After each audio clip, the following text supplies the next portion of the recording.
What is going on, everybody? Welcome back to another episode of Real Fans FC. Just me and Will tonight. Got no guest. Gabriel said he hated us and he didn't like our takes on Group A, so he didn't want to come back. Nah, I'm just kidding. He's going to try to come back on the next Group C preview. And Adam had an emergency come up and he wasn't able to show. So hopefully Group C preview, we're going to get the whole crew. And yeah, man, we're ready to run. But our Ecuadorian in the house, Will, he's changing national teams from Panama to Ecuador, apparently. But yeah, how you feeling, Will? Dude, pretty good. Like you said, I've switched alliances. So Ecuador right here, baby. So nah, man, I'm excited. Hey, I saw I know Adam would be really hyped. So I got to shout him out real quick. The Panthers won last night. So shocking. Shocking. I don't know how many of you guys say. care about hockey, but yeah, we're moving. I don't know if there's a lot of overlap, to be honest with you, but yeah, man. So what country are we starting off with first? I'll let you hit it and I'll go to the next one. Dude, real quick, Group D, this is like the tightest group. And Julian, I won't lie, Group A, we got a lot of flack. We saw you guys say this about, this team, that team. I feel like this group is going to be even way more complicated, dude. Like, this is such a toss-up. Speaking of toss-ups, let's go with the toss-up country that you just never know what to expect from Jamaica. I think we should start with them. Yeah, as for the Group B as a whole, I agree with you. I think this might be the most balanced matchup, but I do think we're going to have a lot of the same issues that we saw in Group A minus Argentina. Argentina kind of changed a little bit, but this group is like if you took out Argentina and maybe threw in another team that was like kind of on par. So let's start with Jamaica. So kind of have a little structure how we want to talk about this. So I'm going to talk about like positives and negatives first. So one of the positives I'm going to talk about this team is that you have a lot of players that everybody knows. They have a starting 11, a huge amount of dual nationals that have so much talent, are playing well in high leagues. And there's a lot to like or want to like about this team because of the individual talent that's there. Mm-hmm. Now, as for the negatives, there's a lot. It's a team that constantly underperforms. Look, we get shit from, I tell you what, the Jamaican fans are probably the loudest fans out there. Like, you say one little thing, dude, they'll come after you. It's crazy. Hey, and we see y'all in the comment section. We see y'all. I love the passion from you guys, man. It's awesome. I'm glad that you guys are passionate about it. Look, there's a lot of reasons to be excited, but the problem is at the end of the day, there's just so many federation problems that I don't really want to get into that cause this team to always underperform. When are we going to see that big performance? When are we going to see that upset victory? Are we only going to hold on to that Canada win, which Canada without a head coach that was broke, trying to figure things out? That was a great victory, but you also lost the first leg. You came back at home. I haven't really seen anything else. I mean, you have the Panama win, but that was your B squad.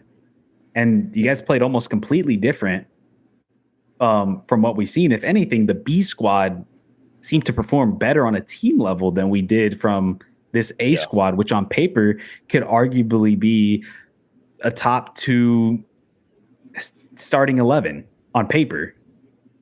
But with all these issues, we don't know. I don't know what I'm going to get from Jamaica. I don't know what to expect. I mean, and if we're looking at recent history, I expect the team to underperform. It seems like they can't really have this sort of cohesion to like play together, except when in this last Nations League run, when we saw this B team, it seemed like they were more bought into a system almost.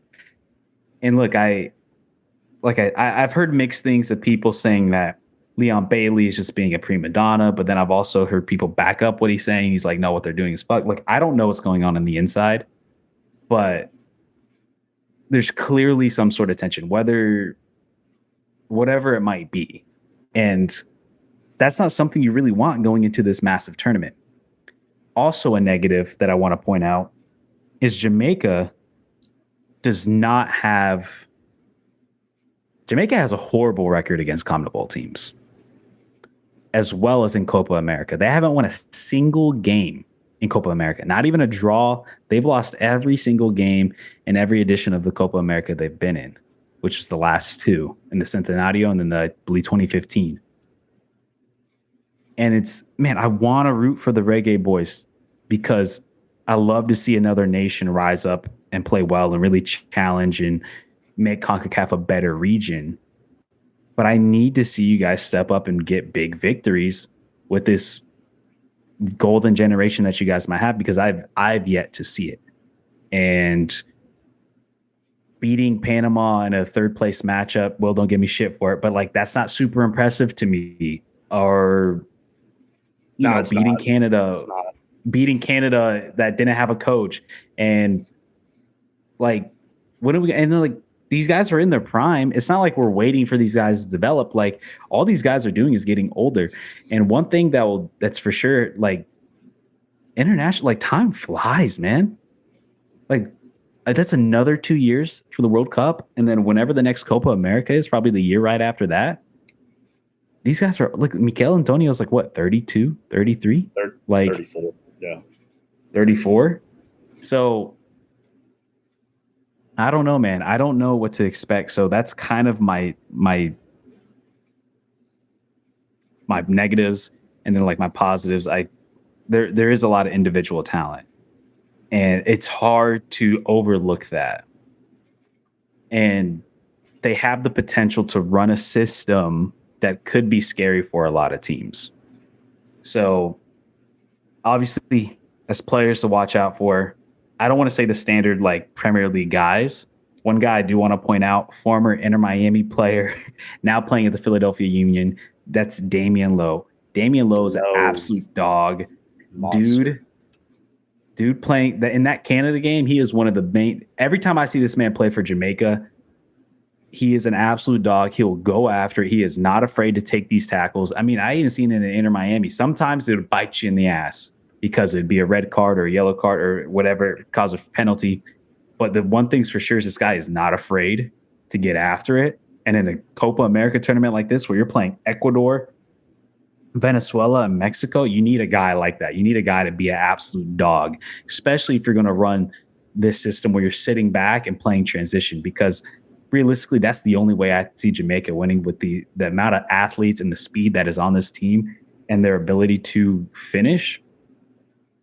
That's going to be their keys to success, is just catching guys on the counter. Now, the hard part about it is that everybody in this group probably are going to play like that, or at least should play like that. So honestly, if you look on paper, Jamaica might have the most lethal attackers, but then again, who's going to play? Yeah, and that's kind of where I'm at. Who's going to play? I'll let you go, and then we can go into our highs and lows. Yeah, positives and negatives. Gosh, dude. Before we say anything, we are not here. This is not a roast session on Jamaica. Julian and me didn't wake up this morning and text each other and say, "Hey, man, I just want to freaking crap on Jamaica right now." We didn't say any of that. I am high on the Jamaican national team and always have been since I've seen the Reggae Boys. I mean, a lot of their Gold Cup performances have been very successful. They've done a lot of big things. If I'm not incorrect, I want to say they're the first Caribbean island or first Caribbean team to make it to the final of a Gold Cup. So this team, and hell, to almost win it, back in 2017. But the issue is, and kind of that'll lead on to my negatives. And you even kind of talked about it a little bit when you were talking a little bit, Julian. This team, it's almost kind of scary in a sense. And I'll say it, they hands down beat us in that third place game in CONCACAF Nations League quite well. But it's almost scary is their B team looks better than their A team. And that's almost like a frightening thing to imagine and have to feel as if, wow, this team performs up to the higher level, and not to keep on, like I said, not to keep on going with the negatives, but this team's federation. Jamaica's had a lot of internal problems going on throughout the federation with issues. I mean, players literally are missing flights. They're not paying for flights. Like, dude, this is a national team. Leon Bailey will be playing Champions League next year. You're telling me you can't get this man a flight?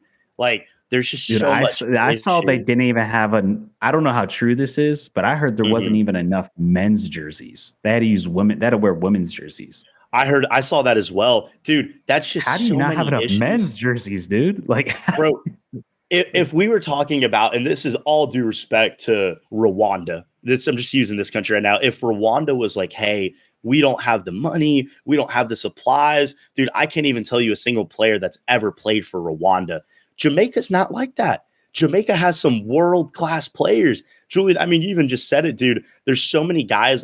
I mean, we talk about the attack. Dude, how about this defense, man? This is not some Amari Bell, and I'll get into it in a minute with the players to look out for. Enoch. But, dude, Pinnock at Brentford, Bell at Luton.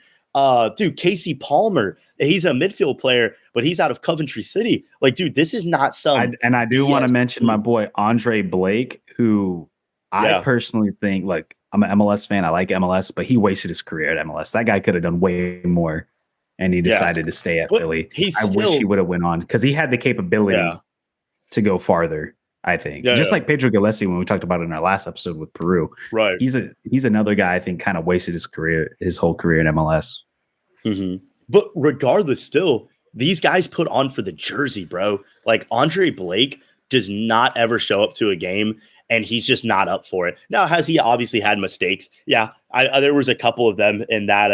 It was last summer in the Gold Cup in the semifinal against Mexico. You know, there were some errors from him and whatnot. But dude, the thing is, like you were saying, and kind of carrying back to the positives, one positive with this Jamaican national team that I personally believe, I feel as if a lot of times when a team is above them, they punch above their weight. And I'm not saying that, oh, they're going to win a game or, oh, they're going to make it a crazy, spicy fixture. But this team, and on paper, I say punch above their weight, but on paper, this team is punching where they should be.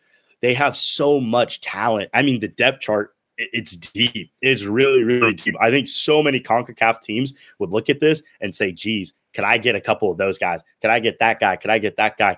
There's just so much talent within this team. Going to negatives, though, kind of like we were saying, I mean, you kind of even said a little bit, Julian, you just don't know what team you're going to get from these guys. And I mean, you even kind of hit the nail on the head. Dude, their record in Conmebol, oh my goodness, man. I was looking at it. Dude, when was the last time this team actually beat a Conmebol team? Like, genuinely, because I couldn't find it. Like, I'm pretty sure other than Bolivia, and I think they only played Bolivia like twice or so, every other team in Conmebol, excuse me, they have a negative record against, and it's bad. Like, it's their goal differential is very, very bad. And that's the thing, dude. I mean, kind of just finishing. And I'll give you one more. Like, I haven't even seen them beat a team, I think, other than Canada, that was a higher rank than them. Dude, in the FIFA rankings. How much longer are we also going to be talking about this Canada win for Jamaica before the Canada win? And you know what? Granted, Panama. But, dude, how are we going to say the Canada win was a massive W, a massive win? That was a big-time win. Dude, they punch above their weight, and they put up a good fight. But not let that be taken to say, oh, they win all these crazy high games. They win all these massive fixtures. They do all these great things, because they haven't. World Cup qualifiers, Jamaica was, if anything, they were kind of like almost like distraught. Like, it wasn't that impressive of a team. This team, they really underperformed in qualifiers. I expected a lot of them coming in that qualifiers. Very underperformed, dude. So many people had them as the playoff team potentially, or even being one of those top 3 teams potentially as well. Dude, completely underperformed. The thing with this Jamaican national team is, dude, the talent in years past was not, it was decent as well, you know, with Austin and older guys, Maddox, excuse me. But like, it wasn't that pure flaming Jamaican national team. Now, dude, they're technically founded. And dude, that's another positive. I think they have an extremely, extremely, extremely great coach, dude. I wouldn't say he's the best in the region. Of course, obviously behind Thomas Christensen, our own TC. But dude, I mean, Hallgrimsson is a tactic master, and that's what what he did with missing. that B team was impressive against the United States team that was clearly better. Even though it was like they didn't have Gio Reyna or whatever, it went into like that went down to the wire, dude. Like, and also I want to give you right here the last time I've seen them beat a CONMEBOL team, I found it was Chile in 2016 in a friendly. 2016. I don't know if that was like, it was a May window, so I don't know if it was like a first team or whatever. Like, I don't know. I think that was right before the Copa America. Team. That was like a friendly, probably in Chile, probably rolled out a C squad. I don't know. But you see what we're saying, though. Like, this Jamaica team does not consist of this crazy history where they've gone and they've done all these crazy tournaments and also beaten these teams. Now, I will say their record, and one kind of just last real quick positive, is the record against Mexico. It's not positive. Mexico owns the number on them, but Jamaica seem to punch above their weight, especially against the Mexican national team. Obviously, last summer, probably a bunch of people are going to say this in the comments, they lost 3-0, yada, yada. Dude, other than that, normally when they play against the Mexican national team, I mean, people probably remember the 2-2, the tie in the Estadio Azteca. This team does not. Is that the one where he had that shot from like half field or something like that? Remember that banger goal that Jamaica had in the Azteca? It might have. Yeah. What's his name? Bobby Cordova-Reed. Bobby Cordova. Yeah.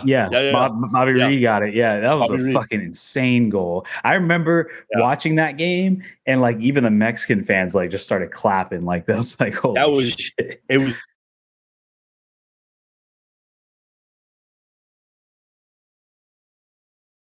You want to get the players to watch for? Yeah, I do want to put this right here. I'm looking at the head-to-head with Jamaica versus Mexico. Mexico this is the last 11 games. Mexico has 6 wins, 4 draws, and 1 loss. Jamaica only has 1 win in the last 11 games. Hey, for Jamaica, that's not the worst.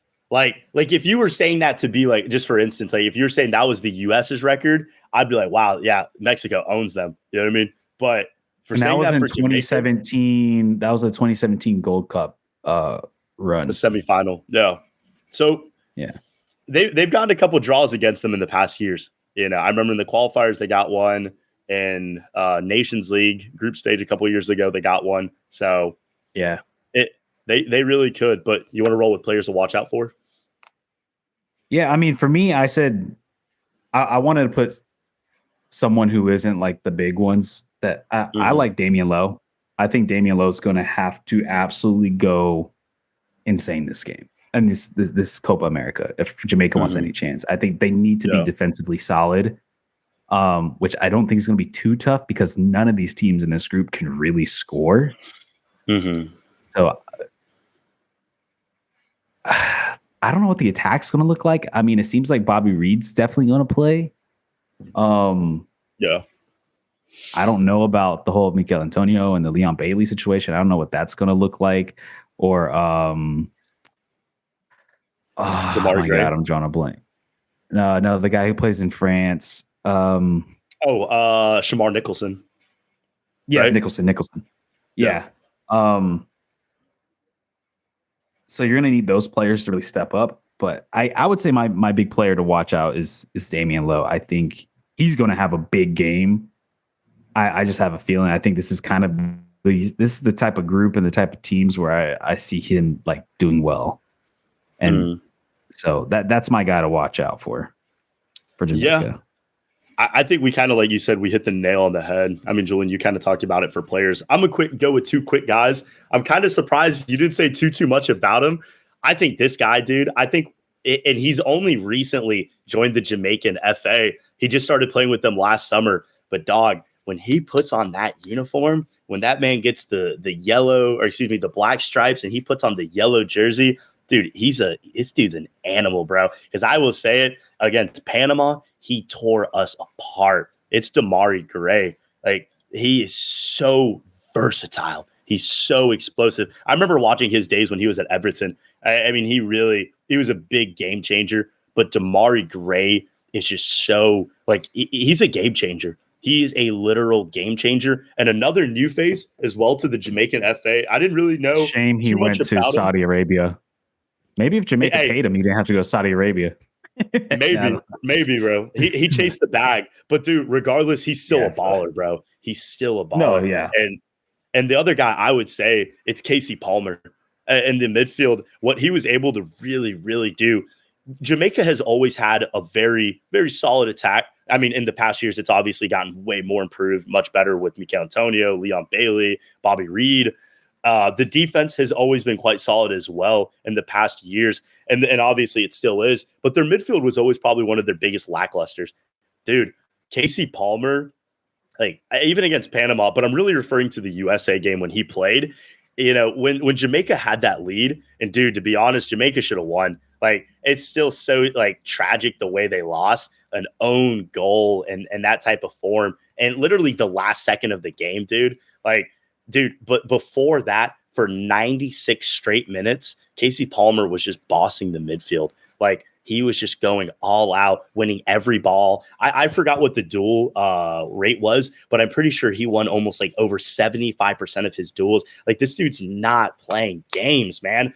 This dude, he is like a literal. I can't even describe. I mean, like, he basically, Malik Tillman couldn't create anything in that game. Bro, Malik Tillman, Gio Reyna, Pulisic, like all these guys could not, dude. It wasn't like the defense. I mean, obviously when Gio Reyna went in, he kind of unlocked it. Yeah, he kind of figured it out. Oh, they definitely figured it out. But the thing is, like, even still, bro, this guy was just not like he was like he was like the Berlin Wall, dude. Like, people are trying to look like they're looking, bro. He's just like, nope, you're not getting by me. He is a beast, dude, and he's got that attacking presence to him. So I think Casey Palmer is another key player. If Jamaica wants to have a solid run, they're gonna have to look to. I feel like a guy like him. All right, let's end it off here with highs and lows. What is the maximum you think Jamaica can accomplish this tournament, and what is the minimum? What is their floor?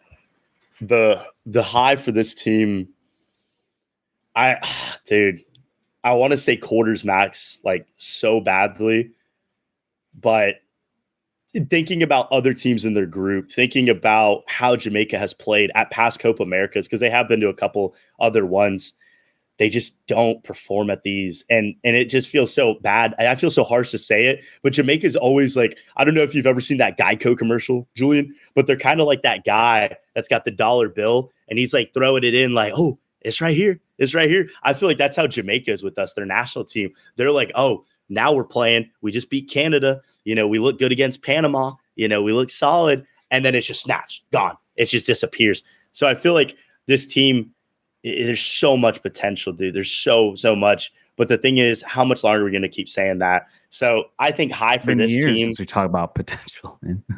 It's so long, dude. So I just think just because of that and just because of past history, I'm going to have to put Jamaica. I think max is 4 points.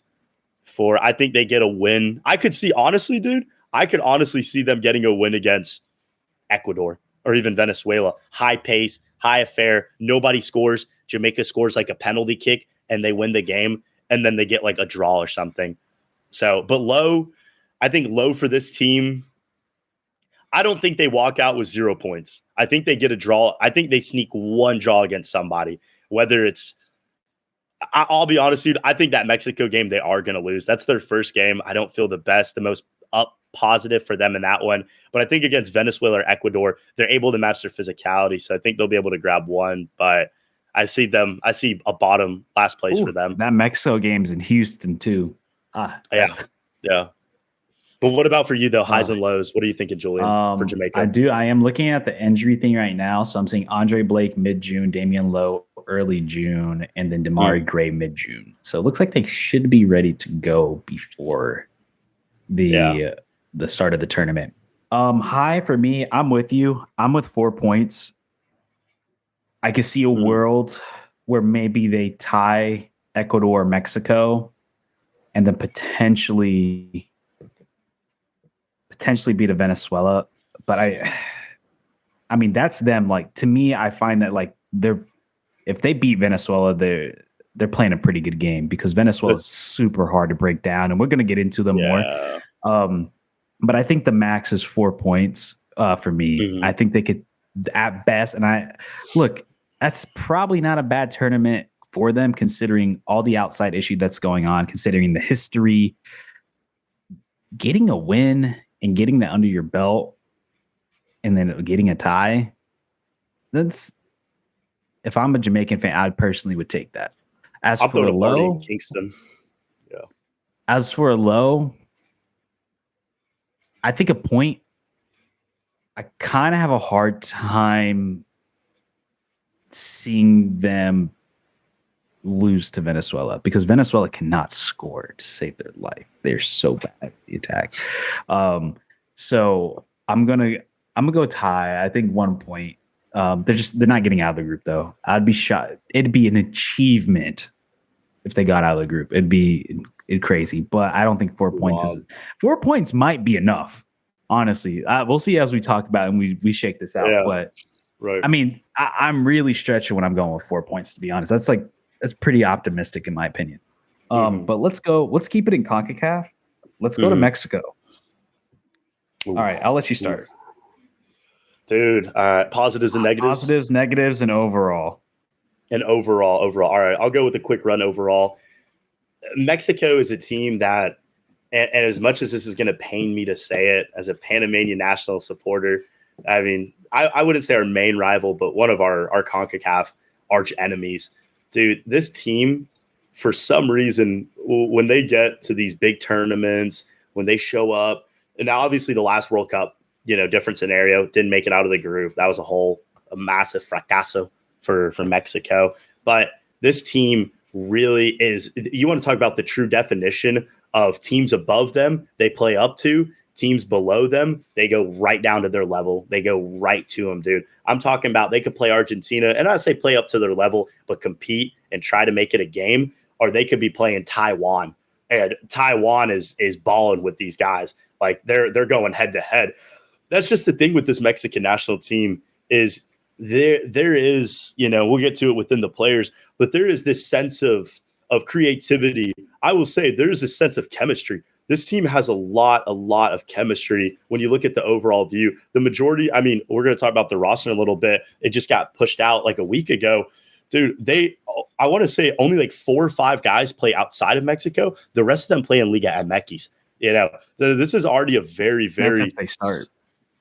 You're right, yeah. And that's the thing, like a lot of these guys just already know each other from the league play and a lot of minutes playing together throughout the seasons and whatnot. But this team has this just aura, and to keep it quite honest, dude, Mexico is going to be the home team for every single game. Oh, this is a home tournament for every. This is a home tournament, Texas, dude. Every game, I think. California, like dude. Yeah, every single. I think the Venezuela game's in LA. If I'm not wrong, check. Yeah, you're right. It's in LA. Yeah, this is a home game. Every single. This is like everything's rocking Arizona, on them. Texas, Arizona, and California, dude. Like it's literally in their backyard, bro. It's their backyard. But the thing is, like, it's just. They always have this team, and everybody knows the Mexican national team has this insane pressure. I mean, Jimmy Lozano, dude, he literally, if they don't get out of the group, he might be the most wanted man in Mexico. like this guy, like there's just so much pressure, and the team seems to kind of, it's a weird phase. They seem to be in this whirlwind, and I'll get into positives, negatives now. That's kind of my overview. But going off of this whirlwind, I'll kind of talk into their positives. Mexico does seem to play well, and not awesome, but well against CONMEBOL teams. There's obviously a rivalry with them in the U.S. and, the guys up north in Canada and, obviously other Central American countries. But against CONMEBOL, a lot of CONMEBOL teams, and it's almost like this Mexico versus CONMEBOL rivalry. They feel as if like Mexicans, speaking in their perspective, almost feel like there's like zero respect on their country when it comes to the world stage, and they get no respect and whatnot. And people have their opinions, but I think like this national team, they are able to play. And one thing I have to say as well is, dude, I mean, you want to talk about obviously physicality, speed, agility and all those things. This team is just a relentless Like I almost look at them, dude. They're like that cockroach that you just can't get out of the freaking corner, dude. Like they're always gonna push. They're always gonna bother you. Like I always remember, like when the whistle blows, this team is on top of you, dude. There is never a minute of space where you can just breathe and pass the ball around. That's just the type of team that they are. They're relentless and they're always pushing forward. I mean, like I said, we were talking about another positive. They're going to be a home field advantage. This is practically in Mexico's backyard, so I don't really fail to see them. Another positive, kind of we were talking about the rosters. I think this is kind of my last positive for them. I think they're starting this generational change. Julian, I don't know if you guys saw it, and I don't know if our viewers saw it as well, but they have made a complete flipping 180 on this team, dude. Like Alexis Vegas coming back, Jordan Carrillo got called up, if I'm not wrong. But more than these guys getting called up, Diego Lainez and a lot of them is, dude, a lot. Jesus Gallardo, Henry Martin, Raul Jimenez. I mean, that one was kind of expected. Chucky Lozano. You got all these guys that were supposed to be like the next big thing in Mexico, and people were trying to hold on to them by the last inch, the last centimeter they could get out of these guys. Well, Jimmy Lozano walked in there and just dipped them out. Just put him out of it. Obviously, he had them in the rotation squad going up for a little bit during his tenure, but he completely just stepped out of it and said, no, he's done with it. No more of it. So I think that's a big positive for Mexico. Will it benefit them in this tournament? We have to see. Kind of going real quick into negatives. I think negatives with this team, and this is maybe a little bit of bias from me and just pushing it on them. I just think, honestly, dude, they're insanely overhyped. I genuinely don't believe that this team can compete. I'm going to say it. I don't think they could compete with CONMEBOL. I very much don't believe that they will or they can. I think that they think they can because they've dominated CONCACAF. They won all these gold cups back in years past when soccer wasn't even introduced in half of Central America. So for them, it's like, oh yeah, we have all these trophies and their trophy case is so big. But Mexico, in reality, really has not.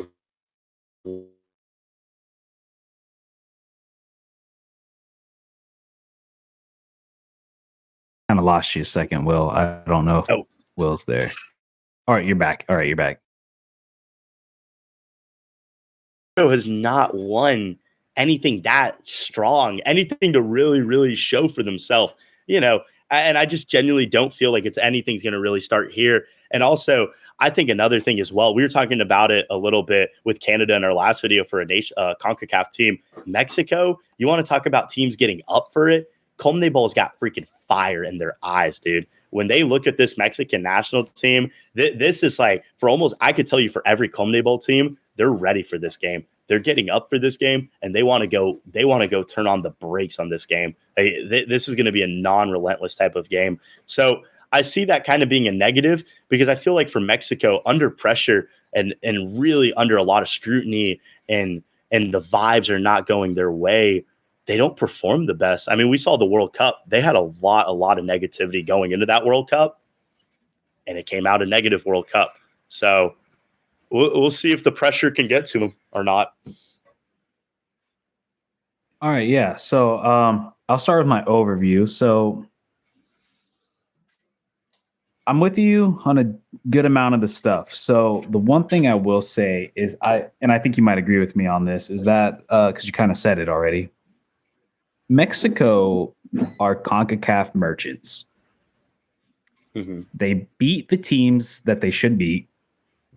But I've gone over the past 4 years, and the last team that I saw Mexico beat that was a higher rank than them was the Netherlands in 2020.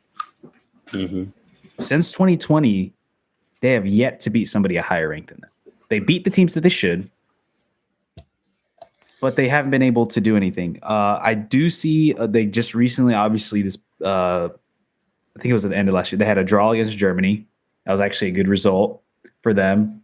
Basically a home game in Philadelphia. But then you look at the World Cup and you're like, man, you drew Poland? This is a Poland team, and we're going to get into the Euros like a few weeks from now. But like this Poland team is down bad. And I'm sorry, Adam, if you're listening to this, because you're obviously our resident Poland fan. But man, you draw to Poland, come on. You draw to Uzbekistan, 3-3, like in a 3-3 draw. I thought the Argentina game, they looked okay. I don't want to say they looked amazing, and I see what you mean. Where it's like when they do play higher level opponents, they never get blown out. You know what I mean? They compete, they play well, but I haven't seen them go over the hump and do something big in a very long time. It's been a while, and obviously that's due to the generation, whatever, and all this stuff. And like people want to trash on Liga MX and all this stuff. Like Liga MX is good, but like let's be real, man. If you're really looking at it, Liga MX is probably a top 10 league. Would say at 10, maybe arguably. Like you could say it's at 10. It might be there. I kind of thought about this before I said it, and I was looking at it, and I'm like, it's kind of there. Like I like when I did the math and really broke it down, it's kind of 10. It's at 10, and I mean maybe we can make a video for another time about the rankings of it. But I'll take you through my methodology of it. But it's at 10. At worst, it's 12. And that's kind of where I leave it. At the end of the day, Liga MX is a solid league. The problem is they don't get tested a lot internationally due to the region and whatnot. Hopefully the rise of MLS kind of helps them in a way, because I think iron sharpens iron in that sense. But that's kind of where I see Mexico overall. Now, as for the positives, I did mention they beat the teams they're supposed to win. They're supposed to beat. And that's good. Like they beat the teams that they're supposed to beat, and they usually advance and they show up for tournaments. And when there is a big game, they do show up. Do they always win? No. I think another positive is what you're saying, which is a little bit more recent, is like now we're starting to see a new generation of Mexico. I think they finally bit the bullet. They're doing it. Let's see what we got, because we need to. Because God forbid if they would have rolled out Ochoa one more time to Oh man. 1,000 goals, bro. I am surprised by the Lozano thing, because I do not that he had an amazing season at PSV, but he wasn't terrible either. But look, he only does so much. As for the negatives, so there's a decent amount of negatives. It's a team that cannot create at all. They cannot create to save their lives. There's no one that's truly pulling the strings, moving things going. There's no one that can create. And then on top of that, there's no one who can fucking score. There's like Santi Jimenez, as much as they rave about him, dude has been non-existent for Mexico.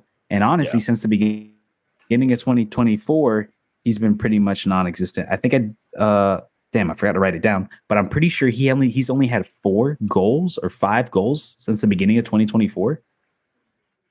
Like, what the hell happened? This guy was lighting it up the first half. So, they can't create anything defensively, and they're very defensively suspect against quality teams. Now, I don't think that's going to be an issue in this group per se, because this is a group that really lacks a lot of quality in the attack. And honestly, these games are going to be rough watches. These are going to be really rough watches. These are going to be these games. These are going to be these games where Europeans like look at these games and be like, South America's not even close to us. And it's like, no. That's their region. That's them over there. Yeah. But I'm like, no. So these are going to be rough. So I don't expect them to be too leaky this group, but dude, they get through the next round and they got to play in Argentina. They're cooked, man. Like they're cooked. And that's all I've seen, is that every time they play a quality opponent, they give up 2 or more goals. Because defensively, they've been very suspect against teams that are at their level or higher. I mean, look at the United States game. I mean, Gio Reyna was playing with them. Like, I mean, and this is a guy who isn't even fucking starting on his team. Like, so, Julie, can I throw one more negative in there? You literally just reminded you kind of just said it yourself.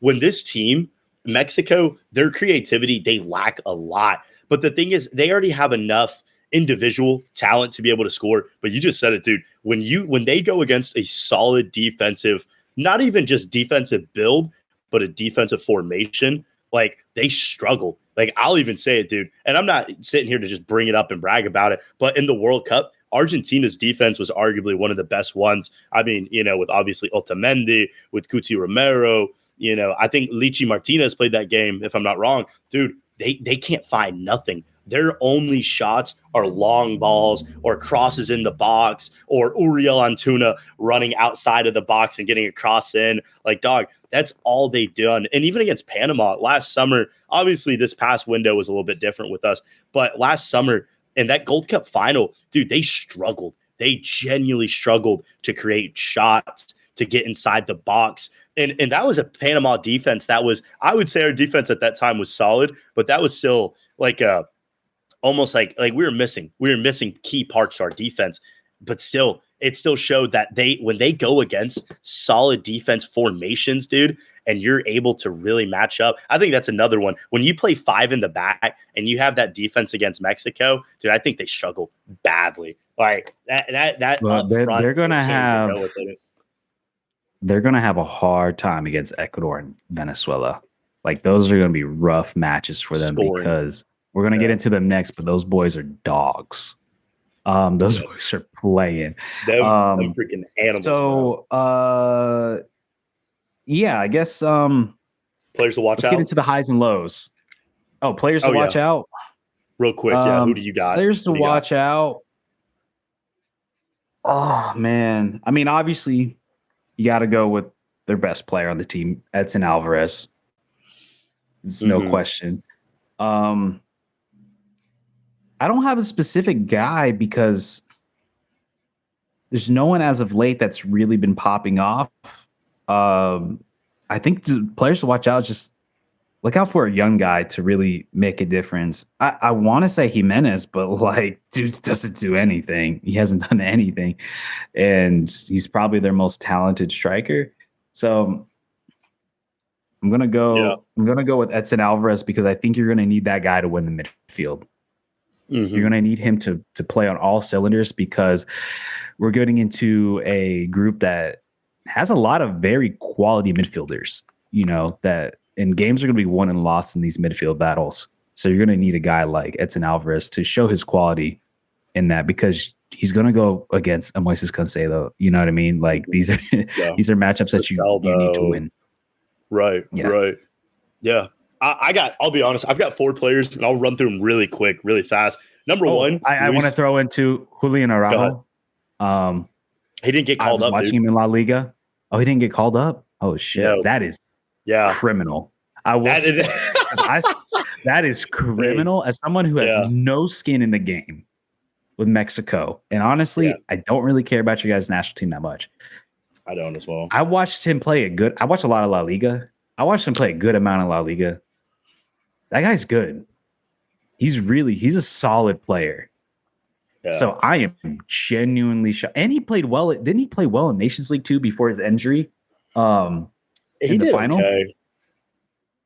I know he's been one of those where he's kind of, I think against you guys, Panama. Yeah, he did. That 3-0-1. He did play.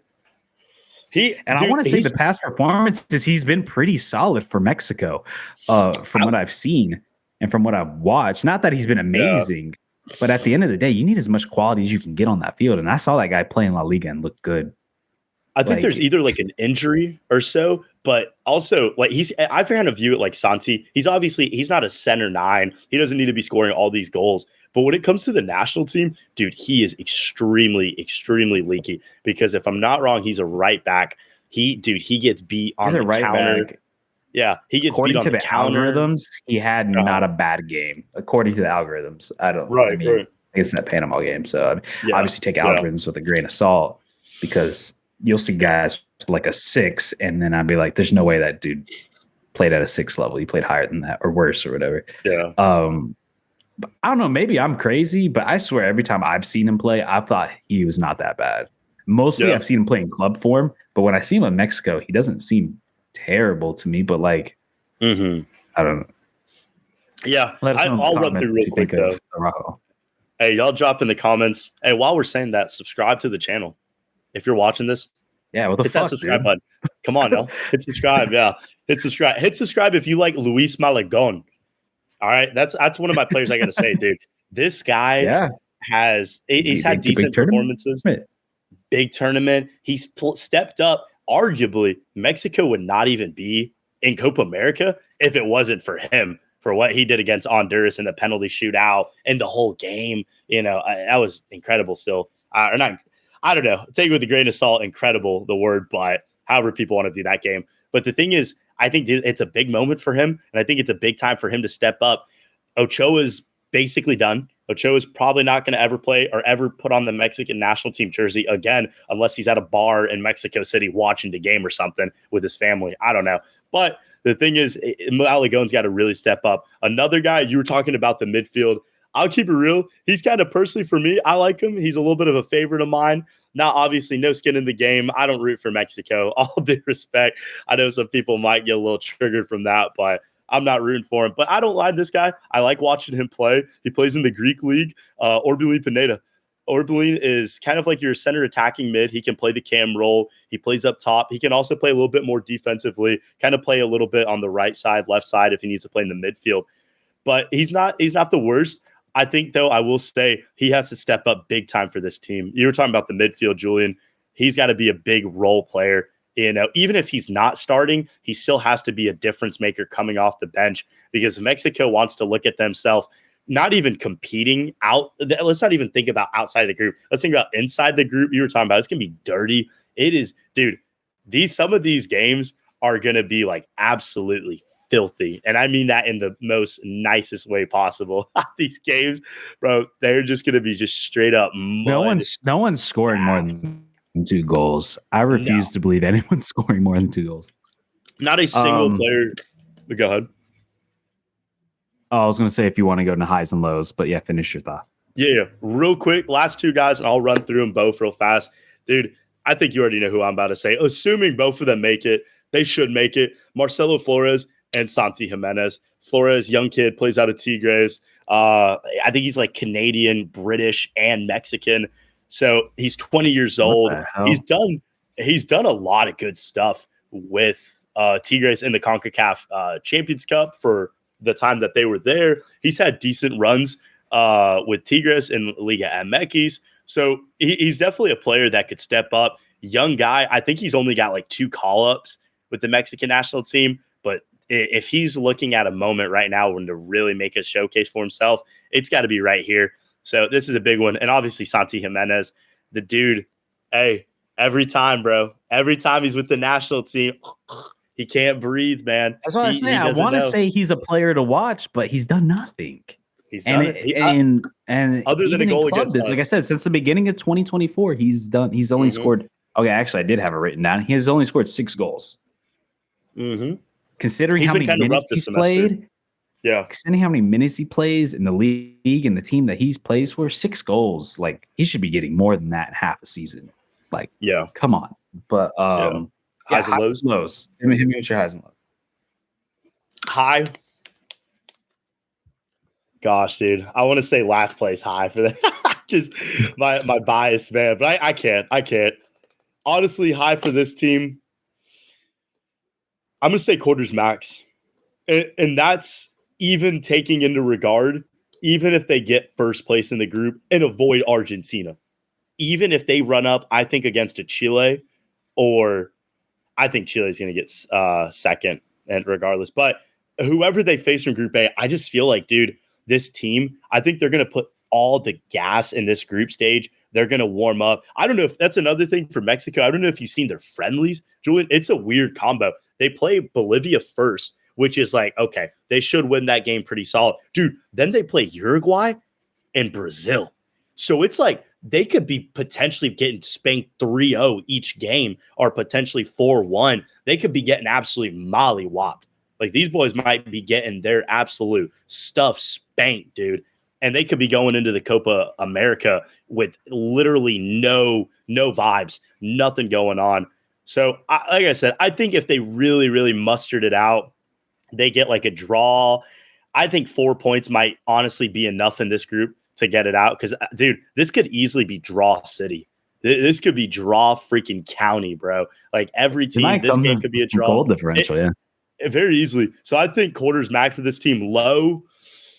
I think they're going to get one win. Mexico is just not that type of national team, and they haven't been in the past. They've been able to perform at these types of tournaments and at least get a victory. So I think they'll get one victory, whether it's against Jamaica or Venezuela. It's going to be one of those two. I see it happening in one of those games. I don't see them beating Ecuador, though, dude. I just don't see it. We'll talk more about Ecuador in a minute, but it's just not going to happen. I don't personally think they can, and I don't think they'll be able to. Maybe a draw, but I think low for them is honestly 3 points. My high, you might think it's crazy, but there's a little bit of the method to the madness. Yeah. I think high, and not that they deserve it, win the whole thing, and that they're quality enough, but I think semifinal. Okay. Due to the path. Yeah. Because I think it's possible for them to get first place. It's possible. And I think they beat who comes in second. I mean, you're going to be at, I don't know what the quarterfinal is. I think it's at Houston, but I think that's if they get second and play Argentina. Regardless, wherever their play is going to be a home game. I could see them winning that quarterfinal matchup because second, if they get first place, which I think is possible, it's possible. Then their next matchup is either a Canada, Peru, or Chile, which we talked about in our last episode. Which, if you guys haven't watched that, go watch our Group A preview and get our thoughts of who we think is going to come out of there. But I think they're more quality than any of those three teams that make it out. I think they're just better quality. They're going to have better speed. They're going to have more technicality. I see them winning that game and then going to the semifinals and just getting thrashed by Argentina. That's with everything going right. That's a high. I don't think it's likely, but I do think it's possible considering the path. Now for low, I think low is 4 points. I think they get a win and they get a draw. I think they beat Jamaica. They own Jamaica. Like I said, Jamaica's only have one win in the last 11 matches against them. They win that game, and honestly, I think I don't know, because then I could see 5 points. They can lose to Ecuador. That's definitely possible. So yeah, I would say a low is 4 points because they might draw Venezuela and then beat Jamaica. I think people are sleeping on Venezuela. I don't think people are sleeping on. There's a lot of hype around Venezuela. And with the way Mexico creates chances in their attack, people are. I mean, Brazil struggled against Venezuela. So what? You think Mexico's going to have a better chance about it with them? Yeah. So I think low is 4 points, high is semifinals. I don't know if you think that's plastic. Give me your thoughts on what I just said, though. You know what? I think the high I could understand. I could get behind it. Like I said, for me, it's still quarters max. I think they're just going to gas out, and I think whoever they play in the quarters, even Peru, it'll still obviously be a home field advantage. No be the shot, favorite, dude. No shot. They lose to Peru.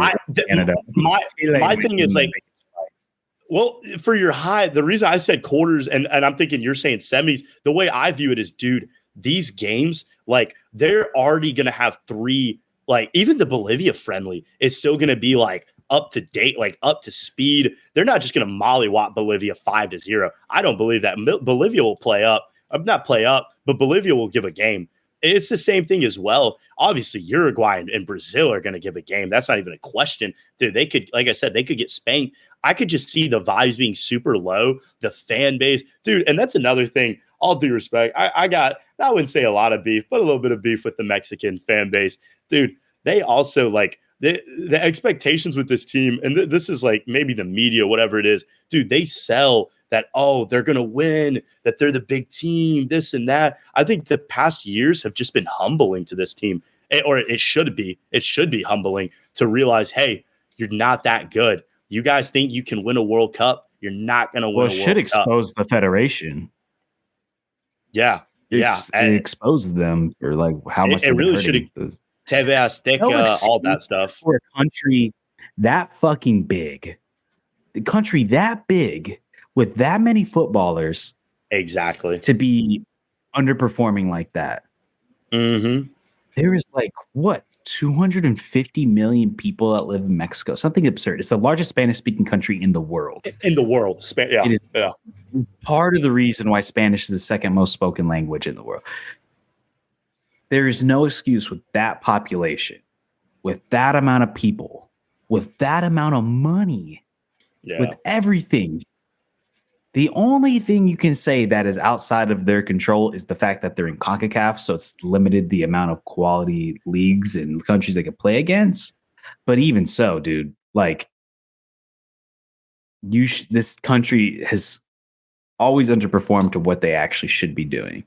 I mean, with that much talent, that much money, everything in their favor, like there's no reason this should be so much better. But yeah, let's move on. Any final thoughts you want to say before we move to the next team? Nah, just Mexico. I think it'll be dude. I will say this is gonna be a fun watching their games, bro, and in the media and the hype and whatever happens after the games will be fun to watch. But who are we moving to? Venezuela or Ecuador? What are you thinking? I'll let you choose. I got the last one. Ecuador, baby. Let's roll. Let's roll. Let's go, man. Ecuador. Let's go. You want me to start off since you started off first on Mexico?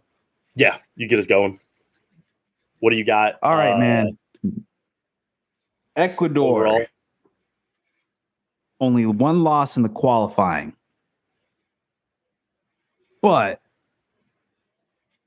they've only scored 5 goals in qualifying. They struggle, dude. Struggle. But they have only allowed 3 goals in qualifying. So immensely impressive on their part. They had a clean sheet against Chile.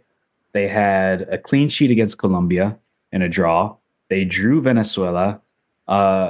They beat Bolivia. They beat Uruguay. And then they lost to Argentina in that first one. So if there's any team to lose to, it's a little respectable. They've yet to face Brazil. So we'll see how they match up on that part. But Ecuador,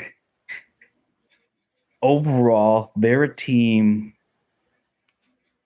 of 2 halves. They're a team where you look at that back end of the starting 11 from the midfield, defensive midfield to the back line, and they're fucking stacked.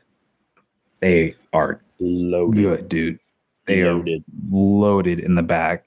I mean, here's a couple of names for you: Torres, Pancho, Hikape, Arboleda, like guys who are playing in a lot of these guys. Hikape playing in Bayern Leverkusen, and then a couple of the other guys playing in Brazil, and not only playing in Brazil, but playing well, starting consistently, and looking really good.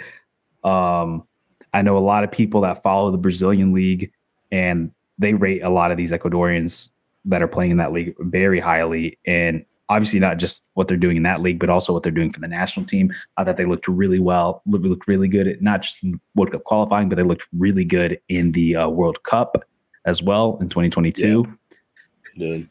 This is a team. And then you look at the midfield, dude, like Franco, Caicedo, Estupinho, like, bro, like midfield to back line, absolutely stacked, dude.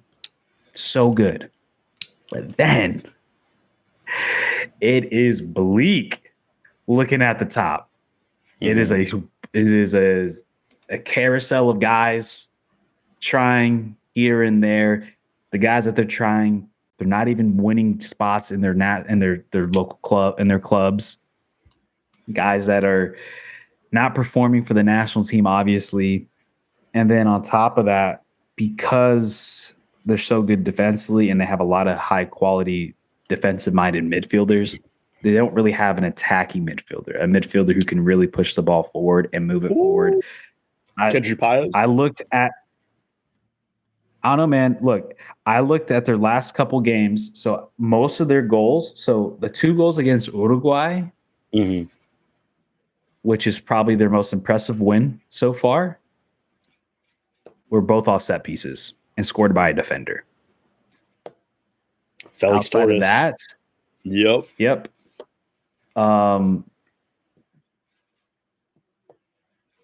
You have Paez, who scored against Bolivia, and then Kevin Rodriguez, who also scored against Bolivia.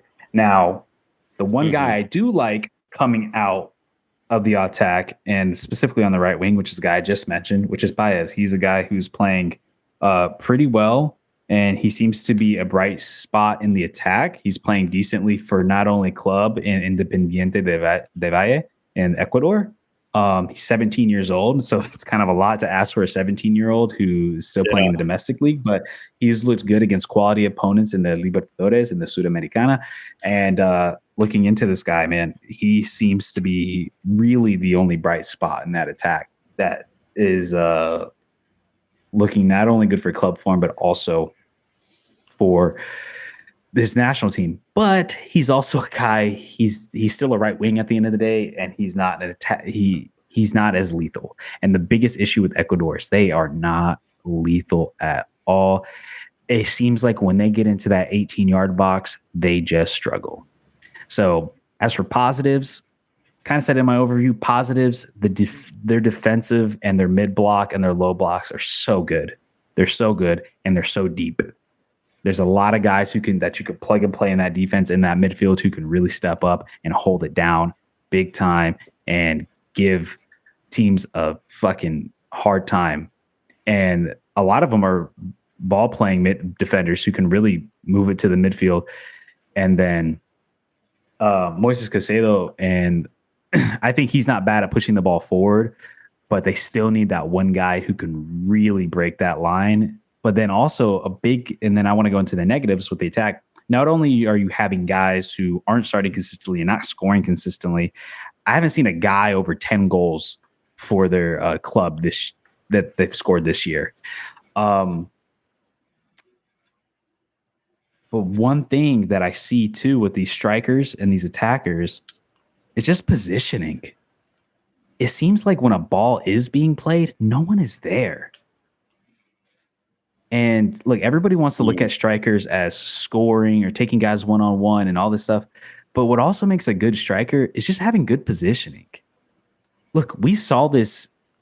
If we point to the Champions League semifinal with Bayern Munich versus Real Madrid, Jose Lu, not the greatest striker in the world, but you know what he's been doing consistently all year long is finding spots and positions to help Madrid score.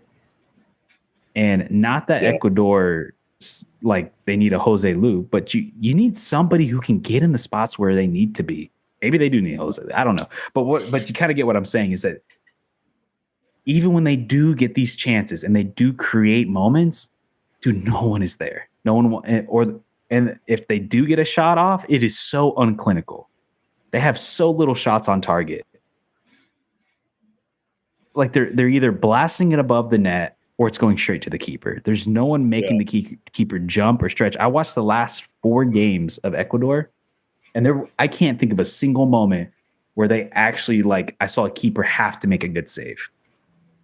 Yeah. And that's kind of where I'm at with Ecuador and their positives and negatives and the kind of overall view. Why don't you go ahead? Hey, can you hear me now? Yeah, I got you. Oh, yeah, you didn't hear me? Yes. Why don't you go ahead? Give your thoughts on Ecuador. Yeah. Team overview. I think, Julian, you kind of summed up really well. This team it's almost like a tale of two takes. You know, I remember watching last year a little bit. You know, if we're going off of pure vibes, you know, and pure, what's the energy like with the team? Yeah, the vibras. What's the cultura? You know, what's going on right now, dude? This team. And before I say this, I know people have probably said it. People have told me before. I love Ecuador's team. I really love seeing them, especially after the World Cup, dude. I fell in love with this team. Not Ecuadorian. Support the national team. All about it. I bought this kit back in 2016 when I went there in high school. So big ups to the boys. I love them. I hope they do well this tournament. Really want to see them succeed. And not just in this tournament, but for the future. But the team seems to, I don't know, dude. they just seem to lack. I mean, obviously the center nine, like you said, that scoring ability. I mean, you were talking about Julian, that being one of their big weaknesses, but also this team just really seems to lack a lot of times that the clinical finish, but that really, really just big clinical, statement, like that punch in the face. Because, dude, arguably, and I think we could agree with this. Exactly. Dude, this team on paper, is probably no, not third. I'd say the fourth best. Now, if you want to just break down defenses in CONMEBOL, like defensively, I would honestly, dude, I would go as far as saying they're top three. I would say they surpass Uruguay. Dude, William Pacho, Felix Torres, Pedro Hincapié. Dude, Pervis Estupiñán, in my opinion, is a top 5 left back in the world. He's really good. And he can play wing back. Yeah, exactly. He's been wonders. He has been absolute class this season for Brighton and for Brighton and for Ecuador. He puts up for the games. Their midfield as well. I mean, Kendry Páez, him and his future teammate with Moises Caicedo, where he'll be joining when he turns 18 over at Chelsea.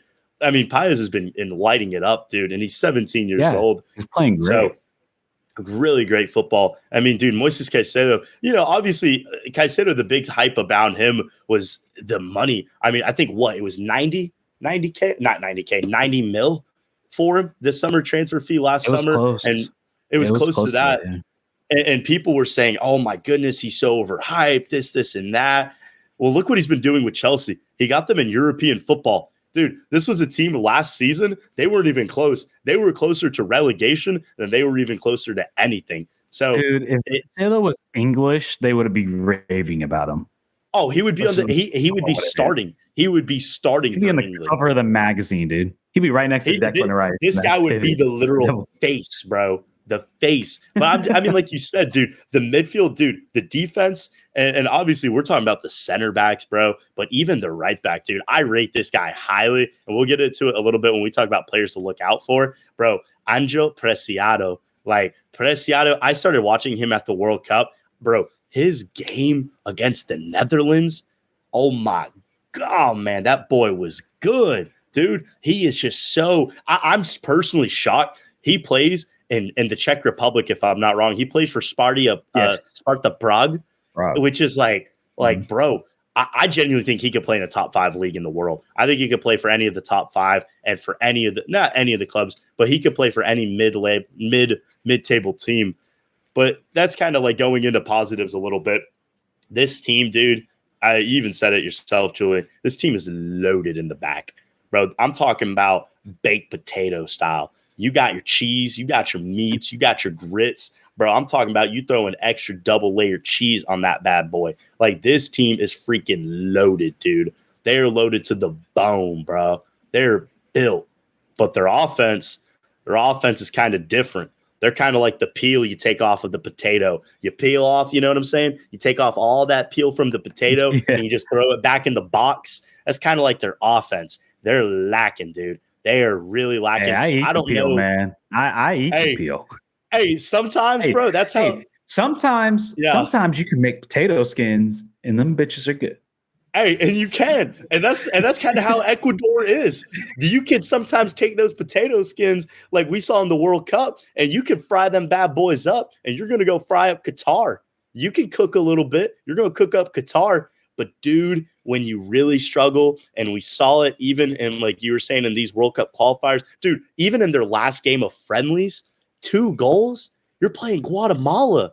You have all this generation. You have all these generating plays coming in all over the midfield. Your wing backs are arguably some of the best in CONMEBOL, and you got 2 goals. 2 goals? Like, dude, that's the thing. I don't know how old he is, dude. I mean, he's probably up there with my grandfather's age. Like, I mean, Enter Valencia, how much longer has this guy got it in the bag, bro? Like, how much often is this guy going to be able to put on cleats, dude?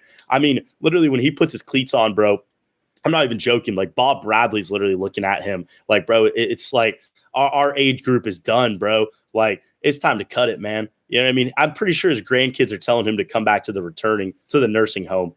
You know, they don't want to keep watching their granddad go out on the field and literally burn off his freaking butt for them to win a game. Eder Valencia has been doing that, and all props to him. He's the top goal scorer for a reason in Ecuador. He's a world-class player. He's a worldie, always will be a legend of the game. But right now, dude, I mean, you even said it, Kevin Rodriguez is playing in the Belgian First Division. Not the worst. He hasn't had really the best season. I forgot who he's playing with. I want to say it's Club Bruges. Union Saint. Yeah. Guisi. Guisi, yeah. And he's not even really playing for them. He's been struggling mightily with them. Exactly. And I remember all these guys. I mean, you look at Campana from Inter Miami, Rodriguez, like no one in the striker room is really stepping up. And shout out Campana though. He just scored over the weekend. So that was a banger, dude. That was a banger. And I know I have a couple Ecuadorian friends who are hoping that Campana could be something for them. But look, I'm somebody, man, I've watched Campana over the past 3 years, every single game he's played. Obviously, I'm wearing a fucking Inter Miami shirt. I know a lot about Campana. The guy's not it, dude. He's just, he ain't the truth. He ain't the truth. He's a headed merchant.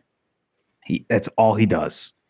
He heads in balls. I rarely, every once in a while, he'll have like a banger goal every once in a while. But most of the time, I swear this guy has more goals with his head than he does with his feet. Like bro. And there's just times where he goes absolute ghost, and he is so one-footed. It's terrible. Even though he did score that banger with his right foot, which I was genuinely surprised. But there's countless times where he will literally give up a shot just because it's not with his left foot, and it's one of the most frustrating things to watch. I don't see a world where he really gets better. I think he's a starting caliber MLS striker. I don't see him more than that. Somebody over the past 3 years, he hasn't shown. He's injury prone, inconsistent. And there's never moments where I'm like, holy shit, like he took over that game. Not once. Not once. Yeah. Dude, and kind of going with that is like you said, the pressure. I think like obviously positives do defense, this team's fundamentals. I would even say they've got a really good coach with Felix Sanchez. Dude, I think he's obviously, not rated the highest. Ecuadorians don't rate him the biggest, but anybody outside of Ecuador, I mean, literally, like us doing like casuals, we rate him. I rate him high. I think he's a solid coach. I think he coaches well. Obviously Qatar, that was another thing, but dude, he won an Asian Cup with Qatar when nobody thought he would. So he brings a lot to the table. Negatives, big negative with this team, dude, and two real quick ones. I think the first one, and I'll kind of just tap on it real fast, is obviously we already kind of talked about with their offense. They just don't create the most with the offense. You kind of said it yourself, like even positioning. If you watch in a lot of these games, even in the Uruguay game, they won that game. Great game. Quito was bumping after that game. Good for them. Big ups to those boys down there. But that was a Felix Sanchez straight up, like this dude was not playing around. Like he was trying to get his head to the ball, bro. So I think that's kind of what they like. Away too. I honestly, realistically, and the rest of the games, dude, they were playing kind of sorry teams, bro. I'm sorry. Like, I'm not saying Venezuela was sorry, but that was just kind of like it wasn't. I went back and watched that. Oh my god, that was a rough game to. I mean, I watched the highlights. But holy shit, it was. There was no highlights essentially. But that's the thing. The other quick negative for this team is, dude, this is not a team that does not have superstars. Arguably, they have very, very high class profile players. Moises Caicedo, Kendry Paez, arguably out of all I'll put him in the sub 17 category with him, Benjamin Yamal and Enrique. He's probably a top 5 sub 17 player right now in the world. Kendry Paez, his profile's massive, dude. Yeah. His radar is going to go out of the roof. Obviously Pervis Estupiñán is, dude, this guy's getting linked all over the world right now. He's a big time player, masterclass player. And dude, Pero Hincapié, what he just did with Bayern Leverkusen, he started every game. Yeah. I mean, that was incredible. So this team is not a low class, low life team where it's just kind of like old time Ecuador back in, 2015 and 16, where it's like, well, they have some okay players. They're fast. This team's very physical, and that's another positive with them. They're just their physicality. But kind of going back to the negative, dude, I feel like the pressure is really on these guys. And they're kind of like, in my opinion, and this is another thing as well, Julian, you probably saw it. Only them and Venezuela, and kind of ironically, they're both in the same group, are the only two CONMEBOL teams to never win a Copa America. Ecuador's never won the Copa America. I'm pretty sure the farthest they've ever gone is a semifinal. They've never made a final before. So this team, this is almost like uncharted territory for them. It's almost looked upon as like they should be that team. They should be able the team to make it. And I view them as they should be able to beat Mexico. Honestly, on paper, they should beat all three of these teams and they should get the 9 points. But that's not how the game works and that's not how the ball rolls. So it's something that I think pressure makes diamonds for a lot of people. Pressure makes a lot of things. Pressure makes GOATs, champions. Pressure makes LeBron James, you can say. But pressure on Ecuador, I can see just can potentially crumble this team, dude. I really can see that. And we'll get it with that and highs and lows. Yeah. You cool if I roll with that real quick? Or do you want to go? What do you got to say? Yeah, let me just say real quick what you're going to say. I think time will tell with Felix Sanchez. I mean, what he did with Qatar was impressive, but then you also saw Qatar probably be like one of the worst teams in the World Cup too. I know a lot of Ecuadorians are very shocked by Alfaro leaving because what he did. I mean, there's a lot of credit you can give to that man to the reason why this Ecuador team is what they are right now. And look, I hope he does the same to Costa Rica because we got him now. And I'm sorry, Ecuador, that you lost him, but now we got him. Hopefully he can do the same. But and you know, too, like Ecuador is one of these teams where like people who maybe don't watch a lot of South American ball might think, oh, I mean, they're not that great, but it's like those are people that aren't really rating some of the way that they're playing, whether it be in the Brazilian league or in their own domestic league, like, you know. So yeah, but even so, like you said, there's still star power. There's still people that are playing out of their mind. So yeah, that's kind of what I want to say. So yeah, go into your highs and lows. Do you want to run with players to watch real quick, just real fast on that? Oh yeah, okay. My players to watch. Mm-hmm. I got the back three. I got Hikape, Pancho, and Torres. I think those are your three guys that are, if Ecuador is just going to do anything in this tournament, you need those three guys to absolutely play really well collectively. And then obviously you need your star player on Caicedo to also help and assist and push that ball forward. So I think defensively, not letting people create chances and then getting that ball out of there and using your star player in Caicedo to help push that ball forward. And I hate to throw five people because I feel like it's not players watch, but that's too many in my Baez, I think this is going to be his coming out party. I think this is his chance to let the world know who he is. He's, like I said, 17 years old, one of the highest rated 17 years old in the world. And their team desperately needs him to play well and get that attack going. Yeah. I'm going to kind of low-key one-up you on this. I don't know if this is obviously not a player, but I'm just going to say the whole midfield. We were talking about it a little bit with Mexico and Jamaica. This whole group, I feel like this group is really going to be draw city, dude. This is going to turn into draw country. This is going to be, when you want to talk about some backyard soccer, bro, some freaking, you got the carne asada cooking up, man. You got a little Corona on your right-hand side. You got a couple ribs on your left-hand side. Bro, this is going to be some backyard football action, bro. So I think for Ecuador, if they really want to take control and really not make it turn into that, because that's the thing, dude. If they do turn this into backyard football and it's just going wild and it just plays all over the field and you got freaking guys tackling one another and fights are breaking out, that's not Ecuador's type of game. I feel like they want to get physical, they want to be dominant, and they want to be strong, but they don't want to let their emotions take over. So I feel like a big guy, obviously Moises Caicedo, but the issue is Caicedo can't run the midfield by himself, dude. You know, and as much as we want to see that, you know, would love to see it, and Caicedo will be critical to it. I think this is a big name as well, obviously thrown in with Alan Franco, who I don't really rate Franco that high. I think he's not the worst, but I think he's just kind of a stubborn player, dude. I feel like he's not even growing. Kendry Paez is solid. Former LAFC man, Jose Cifuentes, who's playing over now. He's playing in Brazil. I want to say he's playing with Cruzeiro. Cruzeiro. If I'm not. Yeah, Cruzeiro, yeah. So used to be the former Rangers man as well. I want to say Rangers is loaning him out to Brazil. Jose Cifuentes, yeah, I rate this guy really high. I can't even lie. Like he is very, I very liked him in LA.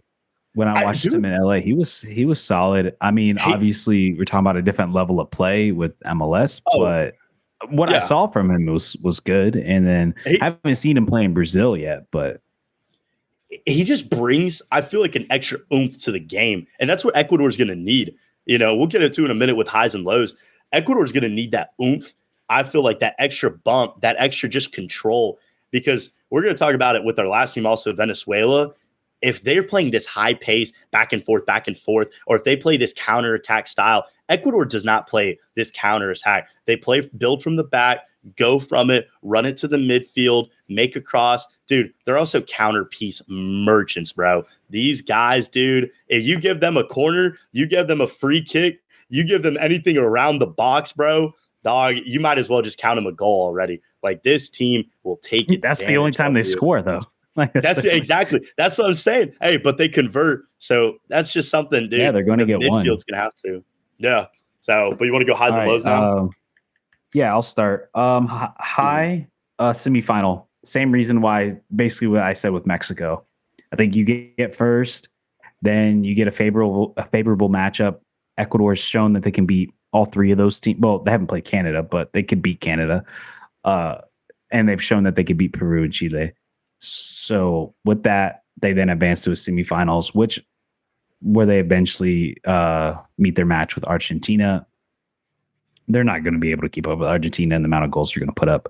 The only way is if they're able to shut down. But Argentina, Argentina's already beat them. So yeah, I think semifinals. As for a low,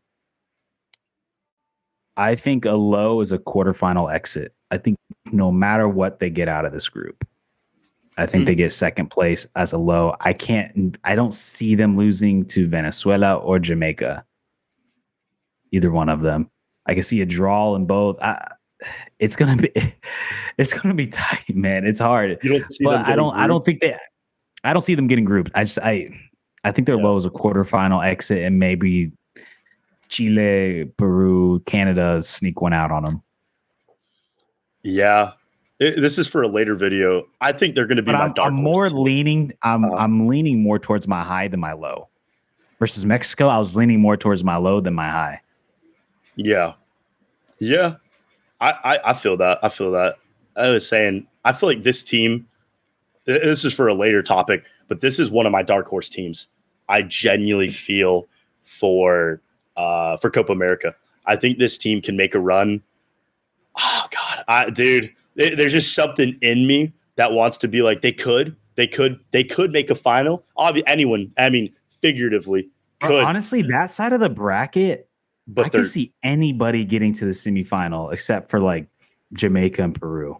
Like I can see those other, like I can see all those other teams potentially making it, because anybody can beat any. And we kind of said in the beginning of that podcast where it's like, that back three in the group A is pretty similar to the group B, and any one of those guys can make it to the semifinals. I think it's possible. Outside of Jamaica or Peru, I think those two are just too bad. But that's the thing. Like, I feel like they're high. Obviously, dude.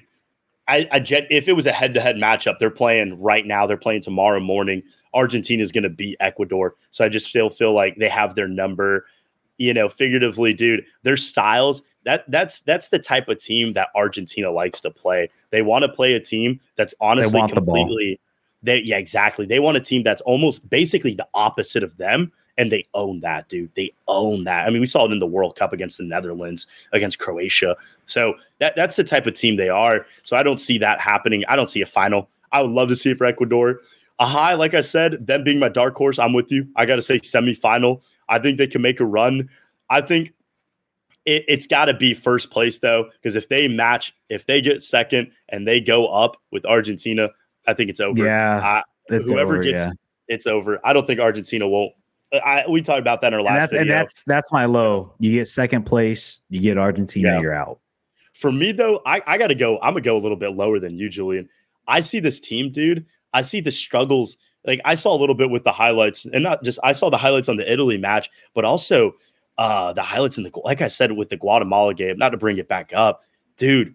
Just like just massive struggles. And the other thing is like it wasn't like this like Ecuador rolled out a whole Ecuadorian league team. You know what I mean? It wasn't like they were rolling out freaking all of Enter Valencia and the boys back in the day. This was like a solid Caicedo played. There's a guy that plays over in England. I forgot Jeremy Sarmiento, you know. So like these were guys, these are all first team players, and they just struggled to convert. They struggled to get in the box and even get shots off the goalie on Nico Hagen. So I feel like, dude, I could see this team getting grouped. I don't think there's a world where they get 0 points. I think they will beat. I think they'll get somebody's number, whether it's Venezuela or Jamaica. I think they'll get somebody's number. I think a tie is the most realistic expectation against Mexico. I don't see them getting any less than 3 or 4 points, but I see a world where they get 3 points, 1 win, and they lose the other 2 games or something like that. Yeah, I don't see Venezuela or Jamaica beating them. That's kind of where I'm at. But yeah, let's move on to the last team. I think we're running a little longer than we thought. Vino Tinto, man. Vino Tinto. Yep, Vino Tinto. All right, let's do Venezuela. You started off first since I started off. Yeah. Honestly, real quick team overview. Dude, you want to talk about counterattack FC? This is counterattack FC right here, bro. This is backline, lock in, low block, get it, boom, launch it. Hey, you got Yangel Herrera on one side, you got Soteldo on another, and we'll get to that in a sec. I rate Soteldo very high. But, dude, you got all these guys on the wing. You go, I mean, dude, even Salomon Rondon, that's kind of the difference we just talked about with Enter Valencia. I feel like Rondon is equipped for this counterattack. He likes this type of build. It's almost kind of similar how he plays with Pachuca in the Liga MX. So this is counterattack FC, bro. They're all wings. They're all attack, all about it. I think, honestly, overview, this team as well, I think vibes are very high right now for Venezuela, even in their last couple of friendlies. Tied Guatemala, that was a little bit of a suspect. I don't know if Guatemala, snorted cocaine before the games, but something happened. Teams just did not play up to them, whatever it was. But I think also Venezuela, I saw that Italy game. I don't know if that was also, I don't know if you saw, Julian, that was at Inter Miami Stadium. Dude, they looked really good. Like they looked like they could compete. Like it wasn't like a 2-1, oh yeah, well, they got lucky with the goal. Italy just kind of took off the gas, off the brakes. Dude, they were going at them since the first minute, like just going and going until the last second as well. This team, I mean, they're very, very, you want to talk about relentless? They're relentless. They will not stop attacking and pushing forward. And that's the thing. The wingbacks aren't as, I would say, as deep as Ecuador or even potentially even like a Mexican wingbacks talent-wise, but they have just, like we were saying earlier, you even said it earlier in the pod, dude, they're a bunch of dogs, bro. I'm talking about you go to the kennel. And I double-checked because I thought I remembered it. Rondon missed the penalty kick that game. Exactly. Yeah. So it easily could have been a draw, potentially even a win for Venezuela. So this team, this is not a sleeper team. We've already seen what they've been able to do in CONMEBOL. And I think rolling into positives a little bit, very realistically for Venezuela, the Mexico game is going to be an away game. The Ecuador game could be 50-50, but I'm leaning more towards Ecuador. Because if I'm not wrong, I think that game's in New York, if I'm not wrong. And if that's in New York. Let me double check it. Yeah, Ecuador ain't show out in Jersey games. No, that's in San Francisco. So that could be anybody. That could be. Honestly, that could be. That's what I'm saying. But the thing is, that might be a game. I hope not. It could be. But the thing is, like, this team does. And then they play in Austin against Jamaica, which is also probably going to be a more dead game. That's going to be so dead, that game. That game. But the thing is, like, this team rolls in. I'm sorry, I lost my train of thought. What was I going to? Oh, that's what I was going to say. Positives. Yeah. This team has such a dynamic, like, when they're in away environments, and I remember watching it. I watched the full 90 on this one when they played Peru in the last qualifier, the last game. It was match day 6 when they played them in Lima.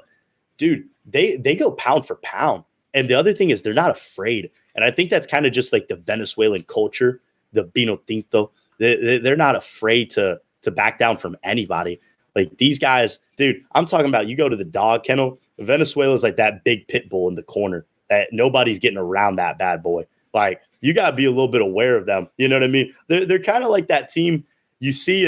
And I think honestly, maybe we're all in this facade, you know, and now kind of rolling in my negative a little bit is we could just be on this facade, dude, of this Venezuelan love story. Like she's like that, like really, really just like, I don't know, like explain it, like that new restaurant downtown that everybody's going to. And it's like, oh my God, she's so awesome. It's the best. It's amazing. The best food. But then you're that one guy where it's like, you know what? It's kind of mid. It's kind of mid. It's kind of mid.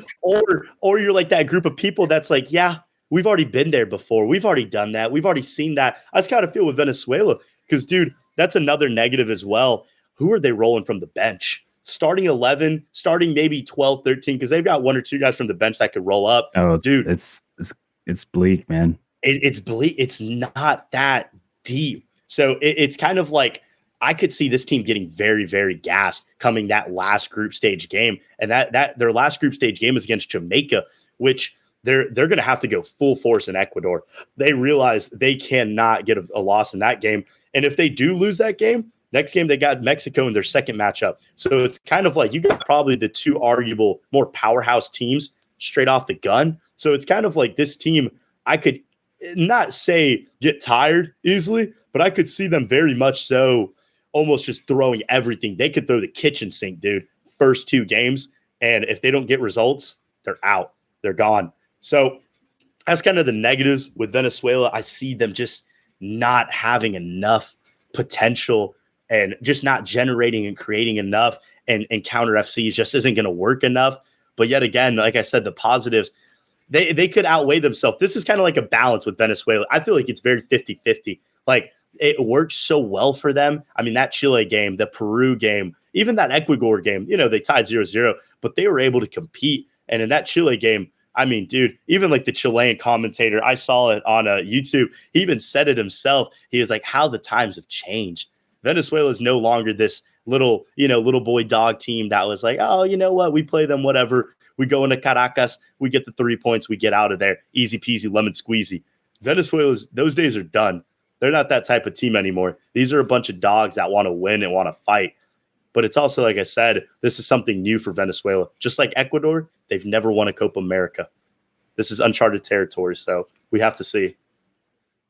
Yeah, I mean, it was always a country that, and still is, a country that puts baseball first. Yeah. But, my overview is, like you said, man, this team's just, it's a bunch of dogs. They're a team that fights above their weight. They're because you look at this team on paper, they're not very solid. Especially in the back, I don't know a lot of these guys, but as a collective, what is they're better than the sum of their parts or some. I'm getting that probably completely butchered, but you know what I mean. I know what you're saying. Basically, yeah. Drop down if you know what he's saying. Drop in the comments. Let us know. But I mean, as a collective, they're playing really well. They're playing really well. As for positives, I think the positive is you're coming into this game. You're coming into this tournament pretty hot right now. I believe Venezuela's in 4th place in the World Cup qualifying. You've only allowed 3 goals in World Cup qualifying.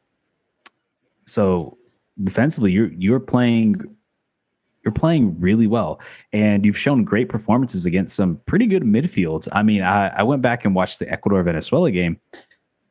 It was a 0-0. It was a rough watch, but there was moments where I'm like, wow, like Venezuela is actually like winning the midfield battle right now. Granted, you're at home, but still, I mean, that's impressive considering Venezuela and their history and everything. As for positives, the positives is they've shown that they can get results against quality opponents. I mean, that 1-1 Brazil draw was extremely impressive against an A squad for Brazil, essentially. So they've shown that, like, look, we can do it with against one of the best teams in the world. So you're going in there with confidence. You're going in. Another positive is that I think tactically they have a good game plan. They understand what they're doing.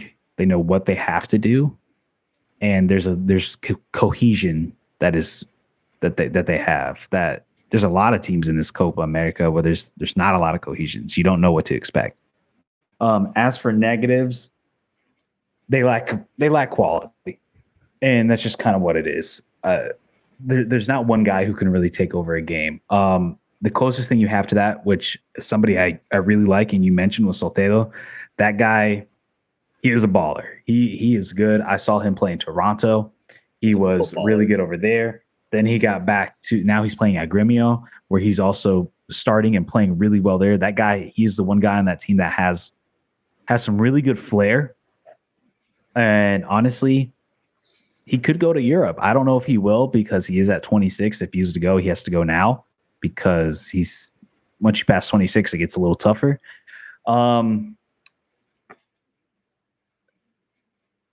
As for another negative is the attack, man.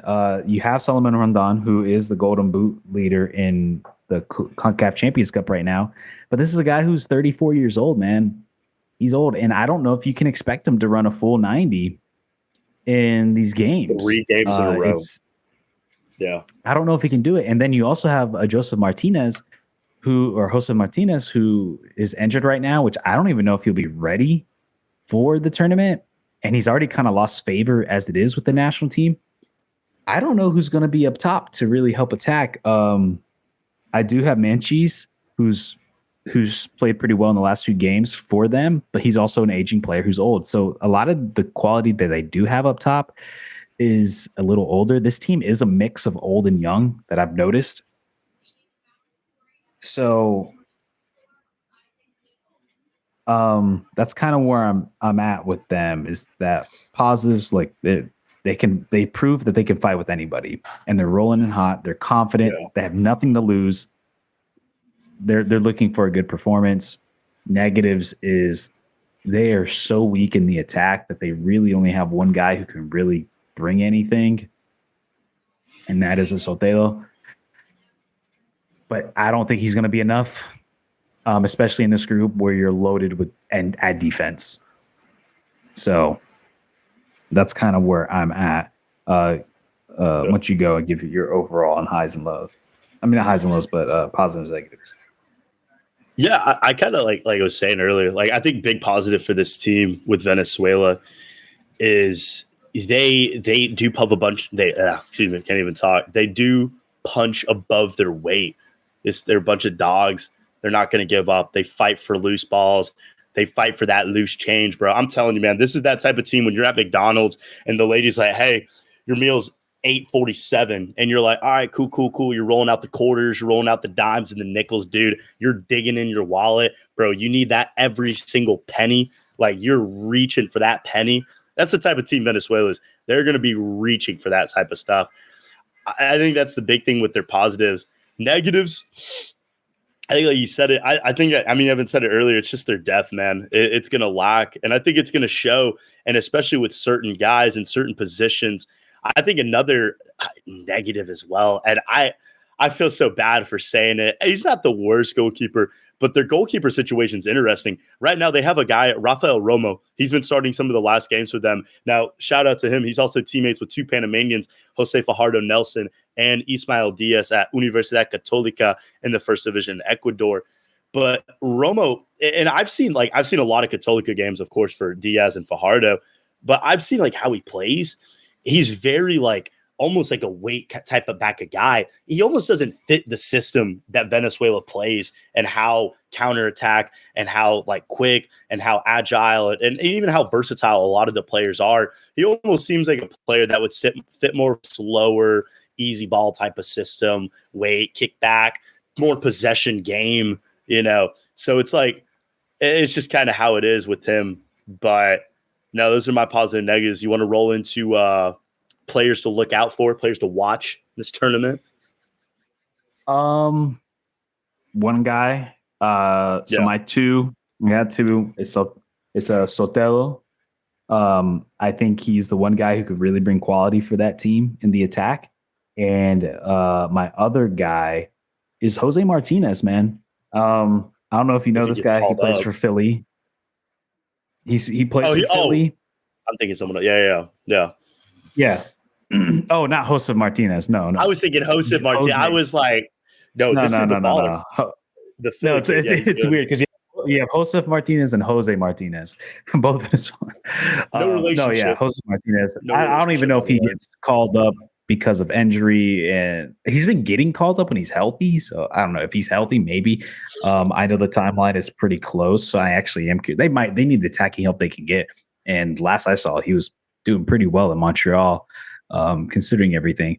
But as for Jose Martinez, dude is a fucking monster in the midfield. He has been one of the best CDMs in MLS. And then what he's done in the qualifiers, he's maintained that same level. And he's been kind of the identity of that midfield and that defense. With the guy is just, he's a bulldog. He breaks up everything. He's a really good player. So to me, he's going to have to step up and have a really good game if they end up starting him, because I know he's been kind of hit or miss in starting situations from what I've seen.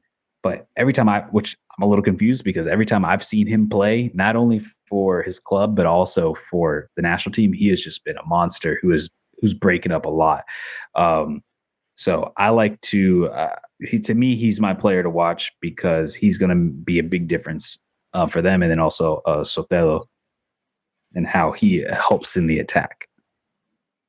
Yeah. I think, like you said, two names or three names real quick that I really kind of want to hit with is we were talking about goal scoring. How are the goals going to come in? Obviously, what it's going to be.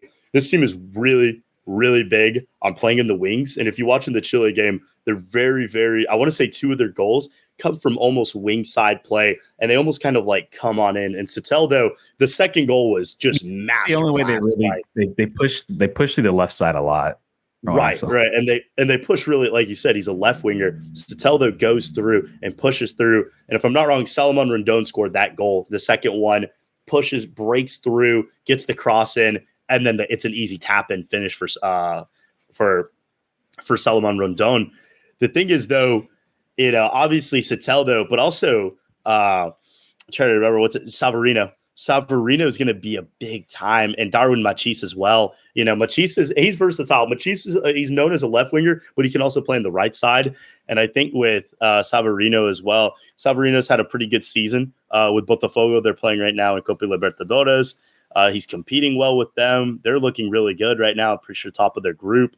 So it's really going to be bringing in these crosses, providing the assists, providing that next thing to a goal. And it's going to be really the wing tack, obviously with Soteldo, with Machis, and with Savarino. Another quick guy I want to say, shout out. He also plays with another Panamanian over in Famalicão in the first division in Portugal. This is Jonder Cádiz.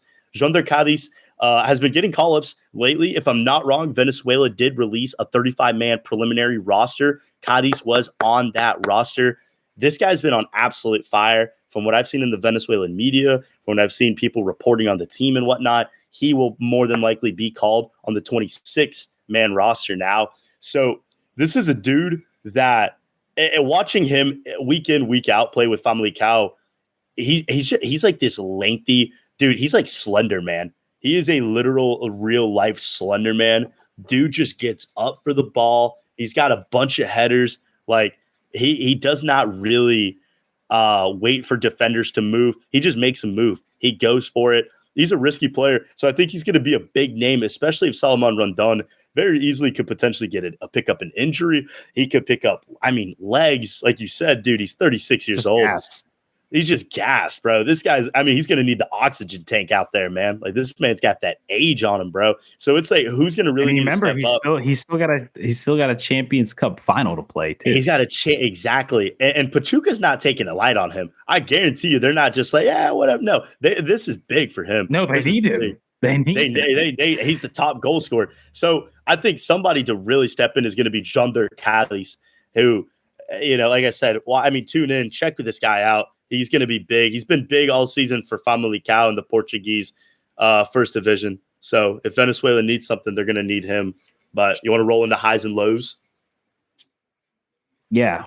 My high. All right. I got to hear that. My high.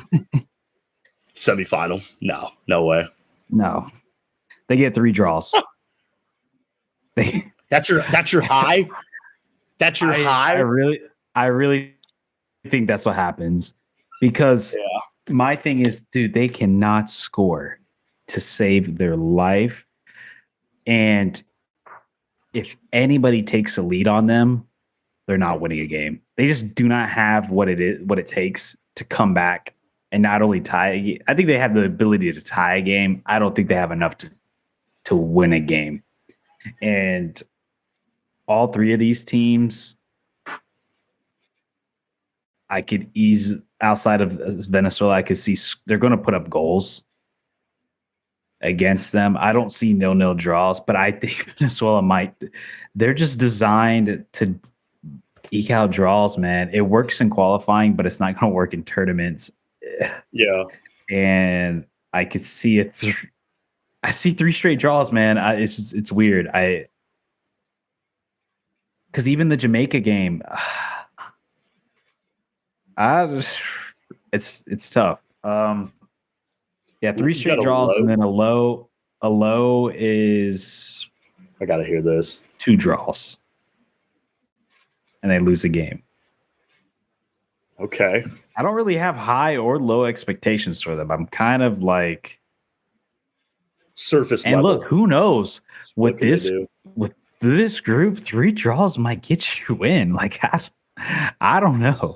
I mean, possibly. I don't think it's likely, but it's possible.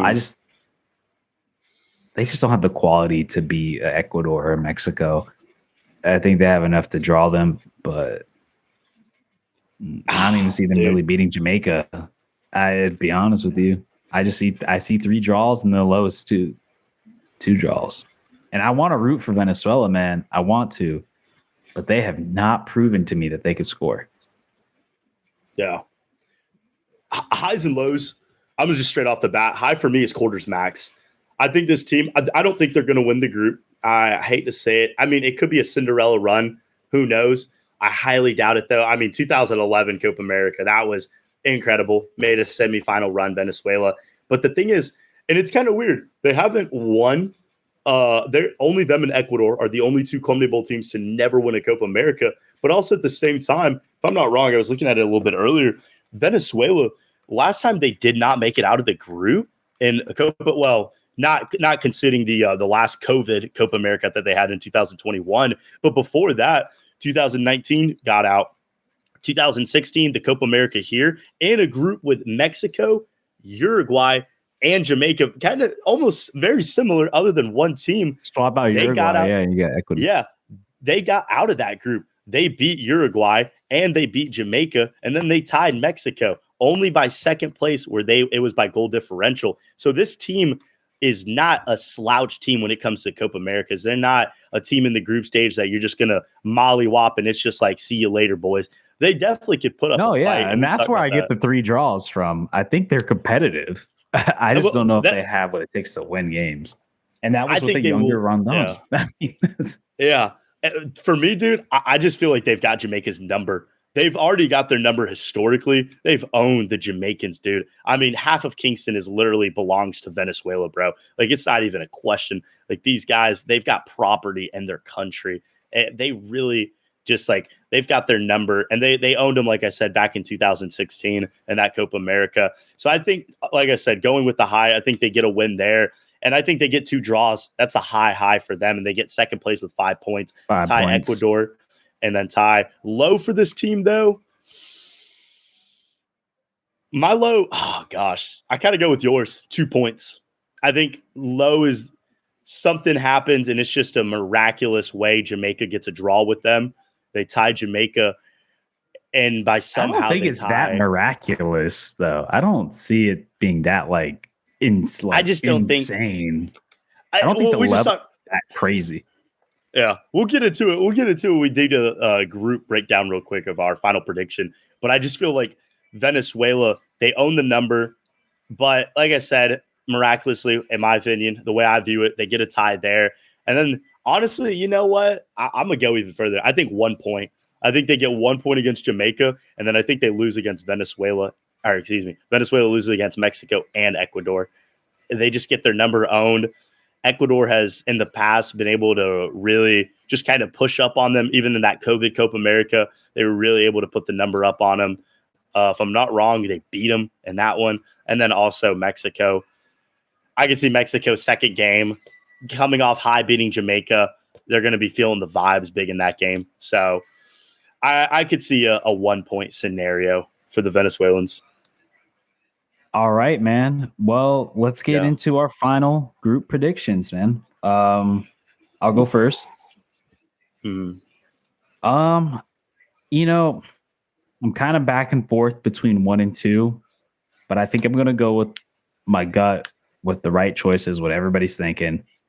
I'm gonna go Ecuador, Mexico, Venezuela, Jamaica. A part of me wants to say Mexico number 1 because of the home field advantage. And I think they're a more balanced team. They have a little bit more in the attack than Ecuador does.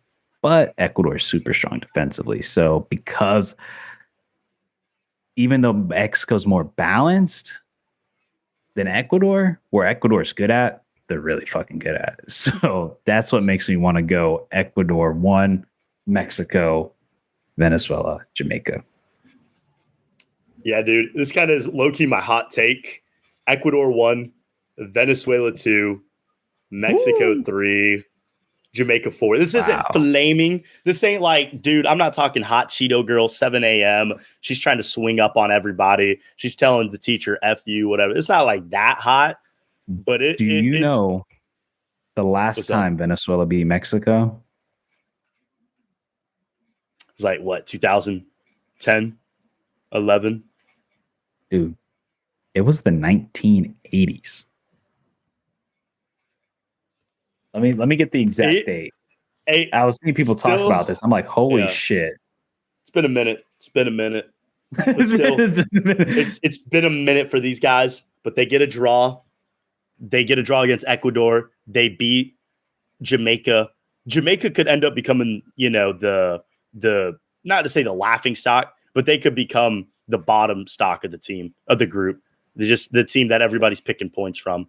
So I could see something like that also potentially happening. But yeah, I think that's going to, like I said, that's kind of my hot take. I think Mexico's going to get grouped. I see something. This is going to be humbling, man. This has just been something in the works. So what do you got, Julian? You got a hot take? Man, I'm looking for this exact time they beat them. Oh gosh, definitely been a minute. But the thing is, like, they also tie them though in friendlies and in the last Copa America, the last big Copa America. So it's not like obviously Mexico has their number, but Venezuela also. As far as I can go back, and they still haven't won a game. It's 2006 against each other. And that's the farthest I can go back right now that I'm seeing. Dang. That's a minute. That's a minute. That's a and hot I'm sure minute. I'm sure it keeps on going. I think it is like the 90s I heard around there. I heard it was like the 80s.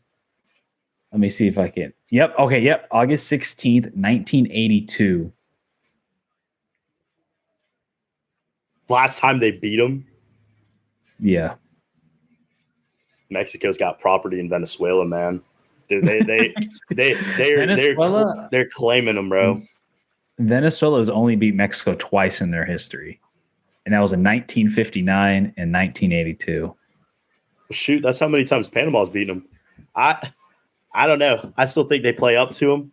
They get a draw. They roll with it. They're gonna win. All Who right, knows? man. Well, But yeah. I think that's our group preview. I want to thank. We ran a little longer than we anticipated again, but you know what? If you guys like it, I hope you do. We're gonna try to make it shorter next time.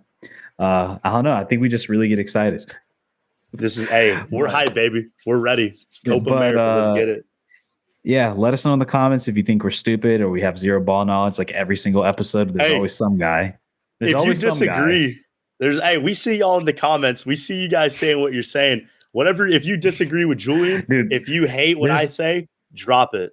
There's always some guy. I will say, I think this was a little less controversial than the first one. So I think everybody's kind of on the point. I think your hot take was a little bit higher.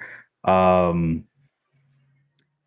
didn't even get my hot take for that group. So I'd say my hot take is honestly, I think Venezuela doesn't win a game. I think they draw all three. I think that's my hot take. I think they draw every single one of them. I don't know how hot that is. I don't think it's super steamy, but yeah, I think they draw all three. I think that's the most likely scenario. But anyways, I want to thank everybody if you made it this far and listened to the show. I greatly appreciate you guys for sticking around for almost 2 hours. Shit, but like I said, next time we're going to try to keep it a lot shorter. But yeah, you know where to find us. Follow, subscribe to the channel if you haven't done so already. Like the video. If you listen to us on audio, give us a rating. You know what to do. And yeah, we will see you guys next week with the Group C preview. Panama, let's go.